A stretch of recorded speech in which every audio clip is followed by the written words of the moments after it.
யோ driver. வாயா. என்னையா உங்களோட கால்ல இருந்து பெரிய தொல்லையா போச்சு. நீங்க தான் கால் பண்ணிருந்தீங்களா எனக்கு? நான் தான். சரி, எந்த நிலத்தா இருக்கணும்? இதோ இருக்குது பாரியா, 11 ஏக்கர். இது மொத்தம் இருக்குனையா. மழை இந்த 11 ஏக்கரியா? ஆமா. ஒரு நிமிஷம் இரு வரேன். ஆமா, இந்த ஏக்கரா இருக்கு சொல்லி இது விளைச்சலுக்கே வரல, எப்படியா இருப்ப? ஏய்யா, இது விளைச்சல் வரணும் இன்னும் 3 மாசம் ஐயா. காய்ந்த 3 முறை போன் ஆச்சு, அரக்காவான்னு கூப்பிட்டியே.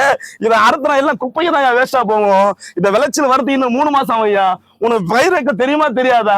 விளைச்சல் பண்ண தெரியுமா தெரியாதா? இதுல வேற காலிந்து போன் அடிச்சா சாப்பிடாம கொள்ளாம நான் வேற வந்தேன். இதுல வேற நீங்க வேற செய்யறீங்க. நான் உங்களுக்கு ஒண்ணு தெளிவா ஒண்ணு சொல்றேன் கேளுங்க. இதே போலதான் இயேசு கிறிஸ்து வருகை குறிச்சு நம்ம கேட்கிறோம். ஏசப்பா நீங்க வாருன்னு சொல்லிட்டு கேட்கிறோம். கேட்கிற நம்ம ஆயத்தமா இருக்கிறோமா நம்மளுக்கு தெரியாது. இதே போலதான் முளைக்கப்பட்ட நம்மளோட வாழ்க்கையில உடனே ஏசப்பா வரணும்ன்றோம். நம்ம விளைச்சலுக்கே இன்னும் வரவே இல்லை. விளைச்சல் வந்தாதான் நம்ம அறுவடை செய்ய முடியும். விளைச்சல் வருவதற்கு நம்ம என்ன செய்யணும் தெரியுமா? காலையில இருந்து ஜெபிக்கணும், வேதத்தை வாசிக்கணும், சரியான சபைக்கு போகணும், சபையில ஒரு ஐக்கியத்தோட இருக்கணும், தேவனுக்கு கொடுக்க வேண்டியது கொடுக்கணும். அப்படி கொடுத்தா மட்டும்தான் தேவ ராஜ்யத்தை நம்ம எடுத்துக்கொள்ளப்படுவோம்.